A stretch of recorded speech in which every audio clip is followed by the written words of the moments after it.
عزت، احساس، پیار، محبت اور شفقت ایسے ادھار ہیں جو ضرور واپس ملتے ہیں۔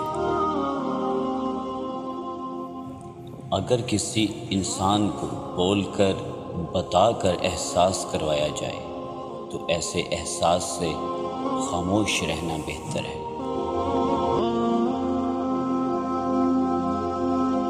رشتے اور تعلق نبھانا بھی ایک فن ہے جس کے لیے دولت کی نہیں بلکہ احساس کی ضرورت ہوتی ہے۔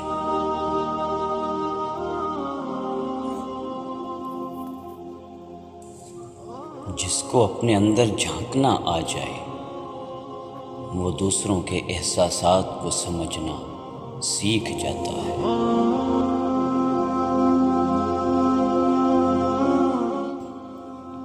ایسے رشتوں کی ہمیشہ قدر کیجیے جو آپ کے سینے کے اوپر موجود جیب کی بجائے آپ کے سینے کے اندر موجود دل کی قدر کرتے ہیں۔